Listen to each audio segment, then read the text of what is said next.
네, 4월 26일 중고등부 가정예배를 오늘 사도신경을 함께 고백하시면서 함께 시작하도록 하겠습니다. 전능하사 천지를 만드신 하나님 아버지를 내가 믿사오며 그 외아들 우리 주 예수 그리스도를 믿사오니 이는 성령으로 잉태하사 동정녀 마리아에게 나시고 본디오 빌라도에게 고난을 받으사 십자가에 못 박혀 죽으시고 장사한 지 사흘 만에 죽은 자 가운데서 다시 살아나시며 하늘에 오르사 전능하신 하나님 우편에 앉아 계시다가 저리로서 산자와 죽은 자를 심판하러 오시리라. 성령을 믿사오며 거룩한 공회와 성도가 서로 교통하는 것과 죄를 사하여 주시는 것과 몸이 다시 사는 것과 영원히 사는 것을 믿사옵나이다. 아멘.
오늘 함께 읽을 말씀은 사도행전 15장 6절에서 12절 말씀입니다.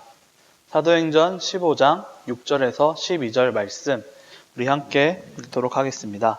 사도와 장로들이 이 일을 위론하여 모여 많은 변론이 있은 후에 베드로가 일어나 말하되 형제들아 너희도 알거니와 하나님이 이방인들로 내 입에서 복음의 말씀을 들어 믿게 하시려고 오래전부터 너희 가운데 나를 택하시고 또 마음을 아시는 하나님이 우리에게와 같이 그들에게도 성령을 주어 증언하시고 믿음으로 그들의 마음을 깨끗이 하사 그들이나 우리나 차별하지 아니하셨느니라. 그런데 지금 너희가 어찌하여 하나님을 시험하여 우리의 조상과 우리도 능히 매지 못하던 멍에를 제자들의 목에 두려느냐. 그러나 우리는 그들이 우리와 동일하게 주 예수의 은혜로 구원받는 줄 믿노라 하니라. 온 무리가 가만히 있어 바나바와 바울이 하나님께서 자기들로 말미암아 이방인들 중에 행하신 표적과 기사에 관하여 말하는 것을 듣더라. 네, 제가 기도하도록 하겠습니다. 하나님 아버지 감사합니다. 오늘 이 시간에 주님의 은혜와 사랑 안에서 우리가 각자의 자리에서 주님을 예배합니다. 우리 면목중앙교회 중고동부 지체들이 주님의 은혜와 사랑을 느낄 수 있도록 도와주셨고, 오늘 말씀을 통해서 주께서 알려주려고 하신 것이 무엇인지 더욱더 배워갈 수 있도록 도와주시옵소서. 주님의 은혜와 사랑이 가득하기를 우리가 주께 바라오니 주여 우리를 지켜주시옵고 우리를 평강에 이르게 도와주시옵소서. 예수 그리스도의 이름으로 기도드리옵나이다. 아멘.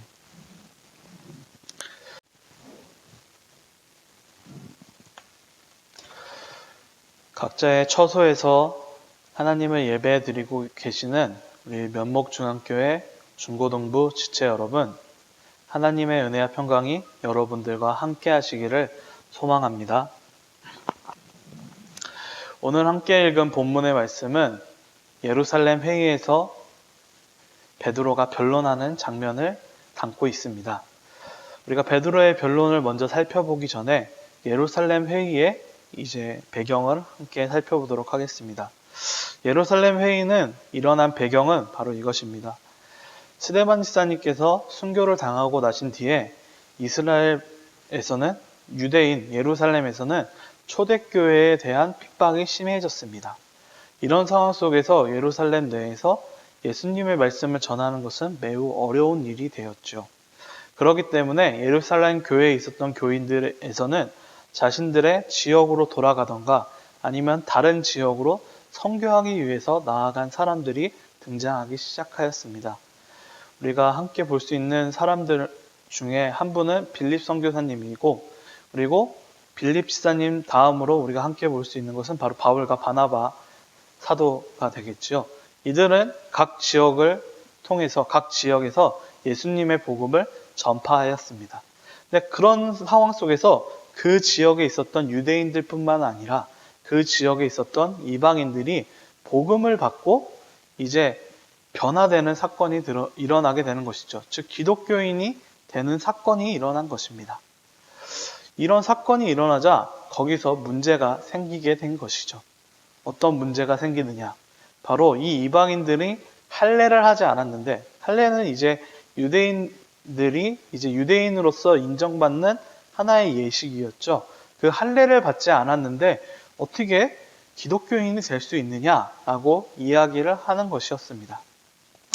이 논쟁이 당시에 안디옥이라던가 여러 지역에서 심각한 논쟁이 되자 이제 안디옥에서는 바울과 바나바를 예루살렘으로 이제 파송하면서 선교 보고를 하고 이 문제를 어떻게 해결할 것이냐를 이것을 묻는 이제 사신으로서 바울과 바나바를 보내게 됩니다. 네, 이렇게 해서 바울과 바나바는 예루살렘으로 향하게 되죠. 예루살렘에서 많은 사도들과 장로들이 모인 상태에서 이 문제가 논의가 되게 됩니다. 오늘 본문 말씀 6절 말씀을 보시면 이 일을 위논하였다라고 나오는데요. 이 일이 바로 제가 방금 말했던 바로 이 할례 문제, 이방인들이 할례를 받고 기독교인이 돼야 되느냐 아니면 그냥 기독교인으로 받아들일 수 있느냐에 대한 문제를 가지고 이제 위논을 하게 되는 것이었죠. 그리고 오늘 또 7절 말씀을 보게 되면요. 많은 변론이 있은 후에라고 나와 있습니다. 네, 많은 변론이 있었다는 것은 정말 그 의견이 너무나 다양하고 또 그 의견들 때문에 엄청 치열하게 이제 붙게 되었다는 것을 알 수 있죠. 어찌 보면 이 초대교회에 갈라질 수 있는 위기이자 또 문제였다는 사실을 우리들에게 보여주고 있는 것입니다. 이런 상황 속에서 오늘 7절 말씀을 보게 되면 베드로가 등장하게 됩니다. 그리고 오늘 본문 말씀을 통해서 이 자신의 변론을 이야기하게 되는 것입니다. 그렇다면 왜 베드로의 변론이 이렇게 중요할까요? 오늘 말씀 12절을 보게 되시면요. 온 무리가 가만히 있어 라고 이야기합니다. 이 온 무리가 왜 가만히 있을까요? 바로 베드로의 변론을 듣고 난 뒤에 가만히 있을 수밖에 없었다는 것을 우리들에게 알려주는 것입니다. 이것은 베드로의 그 변론이 이제 베드로의 그 생각을 동의하는 사람한테는 100% 만족스러운 상황이었고, 또한 이제 베드로의 반대쪽에 있었던 사람들에게는 반박 불가의 내용이었다는 사실을 알 수 있는 것입니다. 즉, 초대교회의 첫 위기, 초대교회에 분열될 수 있는 이 위기 속에서 이 이방인들을 받아들일 수 있는 이 문제를 해결할 수 있는 실마리를 제공한 것이 누구냐? 바로 베드로이고, 그것을 이제 보여준 것이 바로 이 변론이었다라는 사실을 우리에게 알려주고 있는 것입니다. 그렇다면 우리는 이제 이 베드로의 변론은 우리들에게 어떤 의의가 있을까요? 우리들은 살아가면서 초대교회와 같이 많은 문제들을 겪게 될 것입니다. 우리들이 살아가는 동안에는 또 그 문제들을 해결하기 위해서 많은 고민과 많은 이제 어려움들이 있게 되는 것이죠.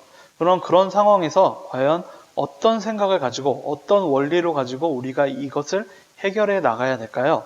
오늘 이 베드로의 변론을 통해서, 이 변론의 말씀의 내용을 통해서 그것을 찾아보면서 우리들이 살아가는 인생 속에서 우리가 어떻게 이 문제를 해결해 나가야 되느냐, 성도로서 우리가 어떤 해결 원리를 가지고 이 세상을 살아가야 되는지를 함께 알아가 보는 시간을 가지도록 하겠습니다.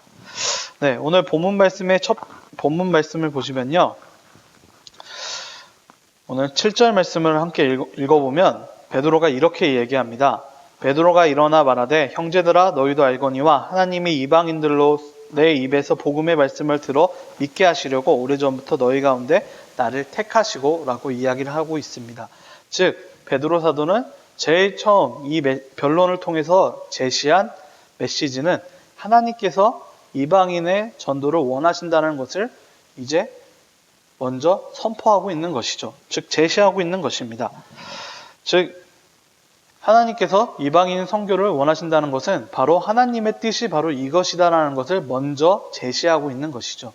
우리들의 인생 속에서 많은 문제가 있었을 때 우리가 먼저 생각해야 되는 것은 바로 하나님의 뜻이 무엇인지를 먼저 생각해야 된다는 것을 베드로 사도가 보여주고 있는 것입니다. 베드로 사도도 원래는 이방인 선교에 대해서 그렇게 적극적이지는 않았습니다. 심지어는 오히려 예수님께서 이제 그에게 욥바에서 환상을 보여주었을 때 그는 거부하게 되죠. 그런 상황 속에서 이제 예수님은 3번이나 그에게 환상을 보여주십니다.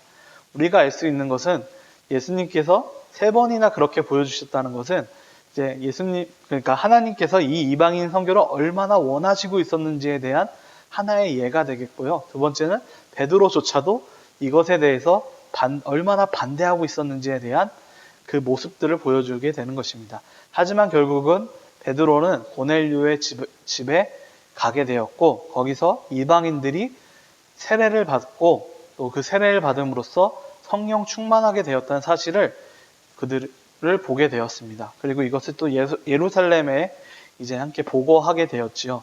즉 이방인들이 성령을 받고 변화되었다는 사실이 누가 원하시는 것이냐? 바로 하나님께서 원하셨다는 사실을 그들에게 보고한 것이었습니다.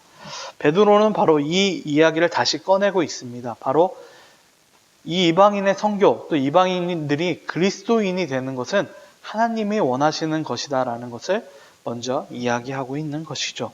즉 하나님께서 원하시는 이 일은 반드시 행해져야 된다라는 것을 함께 얘기하고 있는 것입니다. 우리들의 인생을 살아가면서 우리들이 제일 먼저 찾아야 될 것은 바로 여기에 있습니다. 바로 하나님께서 원하시는 뜻이 무엇인지를 먼저 찾아 나서야 되는 것이죠. 또 그런 인생을 살았을 때 우리는 형통한 삶을 살아갈 수 있습니다. 오늘 제일 세상에서 살아갔을 때 총리라는 직함을 가지고 있었던 요셉조차도 인생에서 많은 문제들이 있었음을 알 수 있습니다. 형제들한테 팔렸고요. 보디발의 집에 들어갔는데 좀 이제 잘 살만한 것 같으니까 갑자기 유혹이 들어왔고 또 그 유혹을 거부하니까 이제 감옥에 들어가는 그런 많은 어려움들이 있었습니다. 그런데 그런 상황 속에서도 성경에서는 이 요셉이 형통하였다라고 이야기를 합니다. 요셉이 형통하였던 이유는 바로 하나님께서 원하시는 그 뜻대로 살아왔기 때문에 형통한 삶을 살 수 있었다라고 이야기를 하는 것이죠. 보디발 사건을 봤을 때 보디발의 아내가 유혹을 하자 이제 요셉은 이렇게 얘기합니다. 하나님이 원하시지 않는 일은 하지 않겠다라고 이야기를 하는 것이죠. 즉 하나님이 원하시는 일을 선택하는 그 사람은 형통한 길을 가고 있다는 사실을 창세기를 통해서도 알 수 있습니다.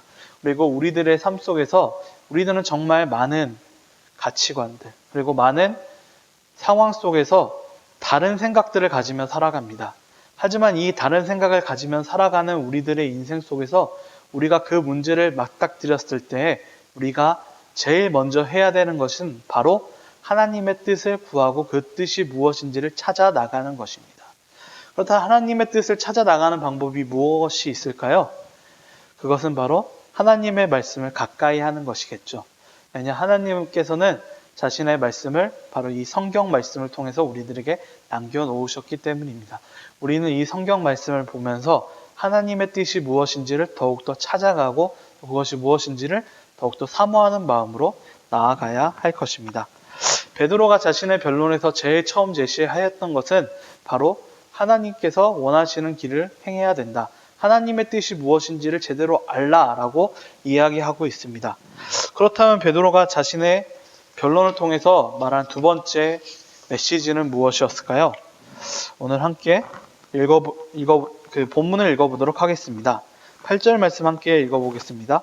또 마음을 아시는 하나님이 우리에게와 같이 그들에게 성령을 주어 증언하시고 이어서 읽겠습니다. 믿음으로 그들의 마음을 깨끗이 하사 그들이나 우리나 차별하지 아니하였느니라 라고 이야기하고 있습니다. 네, 이방인들에게도 성령 충만과 마음의 변화가 일어났다는 사실을 베드로가 이야기하고 있는 것이죠. 근데 이 성령 충만과 마음의 변화는 어떤 의미가 가지고 있을까요? 네, 에스겔서 36장을 보게 되시면요. 이 성령 충만과 이 마음의 변화는 새 언약 백성의 특징으로 나옵니다. 즉, 이 말은 무슨 뜻일까요? 이방인 백성들에게도 그 사람들이 할례가 이루어지지 않았고 모세의 율법대로 살아가지도 않았음에도 불구하고 예수 그리스도를 믿음으로써 그들이 성령 충만과 마음의 변화, 마음이 깨끗하여지는 그 사건이 일어났다는 것을 베드로가 이야기하고 있는 것입니다. 즉 새 언약 백성의 증거가 이들에게 일어나고 있다는 사실을 그들에게 각인시켜 주는 것이죠. 이것은 할례라는 그런 자신의 가치관, 그러니까 유대인이라는 가치관 속에서 할례라는 증거만 바라볼 것이 아니라 이들이 하나님의 새 언약의 백성으로서 변해갔다는 사실을 직시하라라는 베드로의 메시지를 담고 있습니다. 이것은 바로 자신의 생각을 버리고 자신의 생각을 버리라는 것, 즉 자신의 가치관을 버리고 제대로 파악하라라는 것을 알려주고 있는 것입니다. 즉 베드로는 기독교인의 증거로서 할례라는, 즉 유대인의 증거로서 할례가 된다는 생각을 버리라라고 이야기를 하고 있는 것이죠. 여러분, 우리들이 살아갈 때 우리들의 생각은 정말 우리들을 강하게 만듭니다. 어쩌면 하나님의 그 뜻을 우리가 파악하고 우리가 함께 살아갈 때 우리들의 가치관과 우리들의 생각이 도움이 될 때도 있습니다. 하지만 중요한 것은요, 우리들이 인생을 살아갔을 때 이 가치관이 하나님의 뜻을 선택하는 것에 방해가 되는 순간이 올 수도 있다는 것입니다. 그런 상황을 겪었던 사람 중에 하나가 바로 요나입니다. 요나는 북이스라엘 왕국의 선지자였죠. 그는 정말로 나라를 사랑하는 사람이었습니다.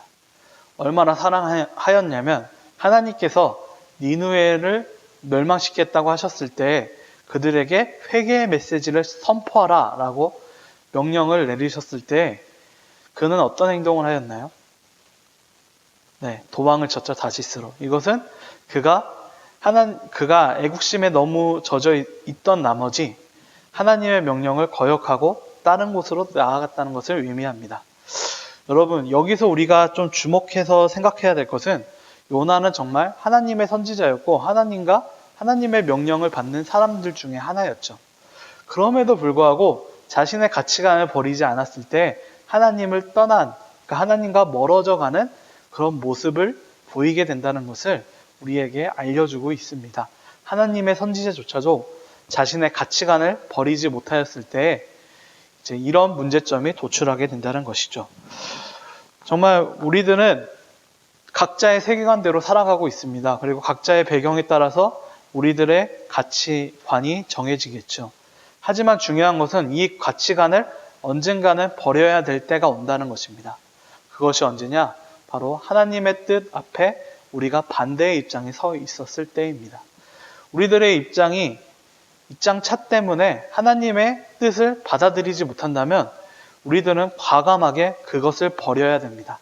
그러지 못한다면 우리도 이 할례를 주장했던 사람들이나 요나와 같이 하나님과 위도하지 않았지만 점점 멀어지는 결과를 초래할 수 있다는 사실을 우리에게 보여줍니다.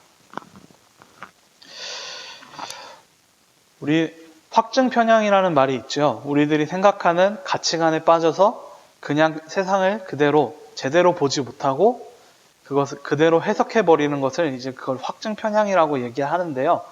오늘 이 요나라던가 그리고 또 이런 이제 할례를 주장했던 사람들은 자신들이 유대인이라는 관점을 가지고 있었기 때문에 할례가 제일 중요하다는 확증적 편향을 보여주고 있었던 것입니다. 베드로는 바로 이런 점을 지적하면서 너희들의 그 확증 편향을 깨버리고 진짜 증거를 보아라 라고 이야기를 하고 있는 것이죠. 하나님께서 원하시는 진정한 증거를 보고 너희들이 그 일을 선택해야 된다라고 오늘 베드로는 이야기하고 있는 것이었습니다. 베드로의 변론에서 첫 번째 제시되었던 것은 하나님께서 원하시는 뜻을 찾아내고 그것을 선택해야 된다는 것이었고, 두 번째는 그 선택하는 것에서 자신의 생각, 자신의 가치관을 버려야 된다는 것이었습니다. 그렇다면 마지막 세 번째는 무엇일까요?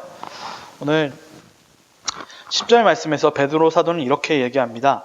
그런데 지금 너희가 어찌하여 하나님을 시험하여 우리 조상과 우리도 능히 매지 못하던 멍에를 제자들의 목에 두려 하느냐라고 이야기를 하고 있습니다. 즉 하나님을 시험하는 것, 즉 할례를 주장하는 사람들은 지금 하나님을 시험하고 있다는 것을 우리에게 알려주고 있는 것이죠. 그렇다면 왜 하나님을 시험하는 것일까요? 본문의 이제 내용을 조금 풀어보면요. 오늘 이제 할례를 주장하는 사람들이 할례를 그들에게 주어지는 것을 베드로 사도는 뭐라고 표현하고 있냐면요. 조상들과 자신들도 지키지 못하는 무거운 멍에를 그들에게 메어준다라고 이야기를 하고 있습니다.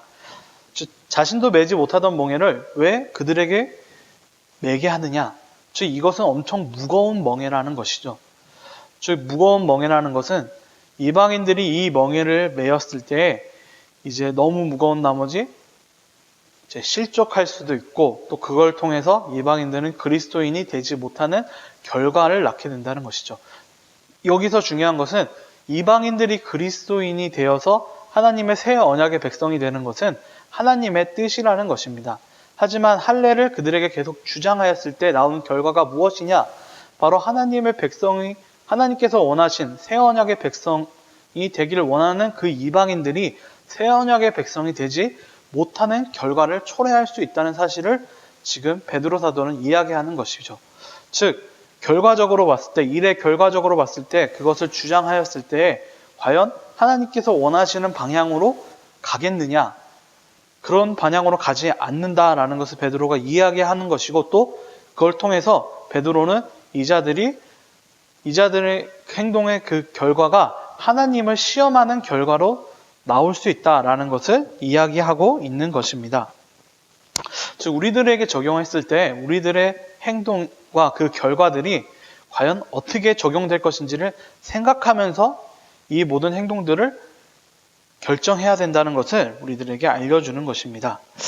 여러분 각종 스포츠에서는 국가대표들이 있죠. 축구 국가대표, 야구 국가대표. 근데 이 국가대표는 국가를 대표하는 사람으로서 많은 세계인들이 그 나라의 스포츠 수준이라고 하죠. 스포츠 수준을 판단하는 근거로서 이 국가대표의 실력을 보게 되는 것입니다. 국가대표가 어떻게 행동하느냐, 국가대표가 어떤 실력을 가지고 있느냐에 따라서 그 축구의 수준, 그러니까 축구라든가 스포츠의 수준을 판단하는 근거로서 사용하게 되는 것입니다. 그렇기 때문에 국가대표로서의 그 사람들은 행동 가짐뿐만이 아니라 또한 그 실력 면에서도 뛰어나야 된다는 것을 우리는 알 수 있습니다. 그리고 또한 이 국가대표, 하나님 나라의 국가대표로서 그리스도인으로서 그리스도의 국가대표로서 보내심 받은 사람들이 바로 우리라는 사실은 우리 성경을 통해서 알 수 있습니다. 즉 그리스도의 대표 선수가 누구냐? 바로 우리라는 것이죠. 그리스도의 대표 선수로서의 우리의 행동들은 모든 세상에 볼 수 있는, 그리고 세상의 비성도들, 그리고 세상이 우리들을 바라볼 때에 그리스도인이 무엇이냐, 그리스도인의 수준이 어떠한가에 대한 판단의 기준이 된다는 것을 우리들이 알 수 있습니다. 그래서 예수님께서 빛과 소금에 대한 비유를 하셨을 때 세상의 빛과 소금이 되라고 이야기를 하시면서 세상 사람들이 그 우리들을 통해서 하나님께 영광을 돌리게 하라라고 이야기를 하신 것이죠. 즉 하나님 나라의 국가대표로서 우리들의 높은 수준을 보여줌으로써, 그리고 우리들의 행동이 어떤 결과가 될 것을 예상하면서, 즉 하나님의 영광에 누가 되지 않도록 잘 생각하면서 행동하라는 것을 강조하셨음을 우리가 알 수 있는 것입니다. 우리들의 행동은 타인에게 영향을 끼칩니다. 나비 효과라고 그러죠. 중국에서의 한 나비짓이 미국에서의 허리케인으로 나타날 수 있다. 즉 자그마한 행동이 엄청나게 큰 파장을 일으킬 수 있다는 사실을 우리에게 알려주는 그런 이야기, 격언이 바로 이 나비 효과입니다. 그런데 우리들은 그리스도인으로서 우리들의 행동에 대해서 생각하며 나아가야 되는 것입니다. 하지만 중요한 것이 하나 있습니다. 그 행동의 근거가 무엇이냐? 이죠. 우리가 행동의 근거는 우리에게 입을 여파를 생각하는 것이 아니라 우리들이 그 행동을 하였을 때, 그리스도인으로서 성도로서 그 행동을 하였을 때 하나님의 영광에 누가 되느냐, 되지 않느냐를 잘 생각하면서 결정하라라는 것을 우리들에게 알려주고 있습니다. 베드로 사도는 바로 하나님을 시험하는 것이 아니냐라는 이런 뜻을 통해서, 하나님을 시험하여라는 단어를 통해서 바로 이 점을 설명하고 있는 것입니다. 바로 우리들의 행동의 결과가 무엇인지를 잘 생각하고 그것을 결정해야 된다는 것을 이야기하는 것이죠. 즉 할례를 이방인들에게 적용시킴으로써 그들이 어떤 결과를 가지고 오겠느냐, 즉 그리고 그것이 하나님의 뜻에 온전한 뜻이 되겠느냐를 묻고 있는 것입니다. 우리들도 마찬가지입니다. 우리들이 이런 문제들이 닥치고 이런 문제들을 해결하는 그런 행동을 하였을 때 과연 어떤 결과가 오게 될 것이냐, 그리고 그 결과가 과연 하나님의 영광에 합당할 것이냐를 생각하며 나아가는 것이 중요하다는 사실을 오늘 베드로 사도는 이야기하고 있습니다. 말씀을 정리하도록 하겠습니다. 오늘 본문 말씀을 통해서 우리가 알 수 있는 것은요, 우리 성도들 안에서는 많은 문제들이 일어날 수 있습니다. 단순히 성도들이 모여있는 교회뿐만 아니라 각 성도들의 삶들 속에서도 많은 문제들이 이제 여러분들에게 찾아올 것입니다. 그런 문제들이 찾아오는 동안에 우리들은 이 문제를 해결하기 위해서 많은 노력을 기울이게 될 것입니다. 하지만 이 노력을 위해서 우리가 해야 되는 해결 방법의 원리가 무엇인지를 오늘 베드로의 변론을 통해서 함께 알아보는 시간을 가졌습니다. 오늘 베드로의 원리를 통해서 우리가 알아볼 수 있었던 첫 번째는 바로 먼저 하나님의 뜻이 무엇인지를 파악하는 것입니다. 하나님의 뜻이 무엇인지를 파악하고 또 그것을 통해서 이루실 것이 무엇인지, 그리고 하나님의 뜻대로 우리가 어떻게 살아가야 될지를 먼저 고민해야 된다는 것이죠. 그리고 두 번째는 우리들의 가치관을 버리는 것. 우리들의 가치관을 통해서 하나님의 뜻대로 할 수 있는 그런 문제 해결 방법을 우리들이 거부하지 않도록 우리들의 가치관을 내려놓고 하나님의 뜻대로 살도록 노력해야 된다라는 것을 우리들에게 보여주고 있습니다. 그리고 마지막으로 우리들에게 알려주는 것은 우리가 해결하기 위해서 행동을 할 때에 그 결과가 어떤 결과를 낳게 되는지, 또 그 결과가 하나님의 영광에 합당한 행동이 될 수 있는지를 함께 고민하라 라고 이야기를 하고 있습니다. 오늘 이렇게 베드로의 변론을 통해서 성도들의 문제 해결 원리들을 함께 살펴보았습니다. 오늘 이 문제 해결 원리들을 가지고 세상을 살아가실 때에 주님의 은혜와 평강이 가득한 면복중앙교회 중고등부 지체들이 되시기를 소망합니다. 그렇게 살아가시면서 하나님의 은혜와 평강 안에서 놀라운 그리스도인의 삶을 살아가시기를 소망합니다. 제가 기도하도록 하겠습니다. 하나님 아버지 감사합니다. 오늘 이 시간에 주님의 은혜와 사랑으로 우리가 함께 모여서 이렇게 기도하였습니다. 주님, 베드로의 변론을 보면서 우리가 성도들의 문제 해결 원리를 함께 알아보았는데요. 하나님을 더욱더 사랑할 수 있도록 도와주셨고 하나님의 뜻에 따라 살아갈 수 있도록 도와주시옵소서. 주님, 우리의 가치관을 내려놓을 수 있도록 도와주시었고 또한 우리가 살아가는 동안에 우리들의 행동의 결과가 하나님의 영광에 누가 되지 않도록 살아갈 수 있도록 도와주시옵소서. 정말 무서운 코로나19 바이러스로 인해서 우리가 각 가정에서 예배드리고 있습니다. 주님, 우리들이 가정에서 예배드리고 있을 때에 주님의 은혜와 사랑이 우리들과 함께 할 수 있도록 도와주시옵소서. 그리고 주님께서 우리의 건강을 지켜주셨고 우리들이 지금 함께 나아가고 있는 그 모든 순간들 속에서 주의 은혜와 평강 안에서 함께 거할 수 있도록 주여 도와주시옵소서. 이 사태가 빨리 진정될 수 있도록 도와주셨고 주님의 은혜와 사랑 안에서 우리가 더욱더 빨리 함께 모여서 함께 예배드릴 수 있는 그 순간이 올 수 있도록 도와주시옵소서. 예수 그리스도의 이름으로 기도드리옵나이다. 아멘.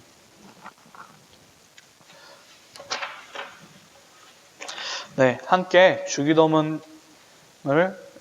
주님이 주신 기도를 함께 하심으로써 오늘 예배를 마치도록 하겠습니다.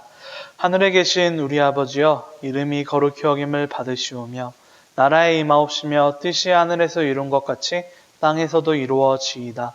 오늘날 우리에게 일용할 양식을 주옵시고 우리가 우리의 지은 자를 사하여 준 것 같이 우리의 죄를 사하여 주옵시고 우리를 시험에 들게 하지 마옵시고 다만 악에서 구하옵소서. 대개 나라와 권세와 영광이 아버지께 영원히 있사옵나이다. 아멘.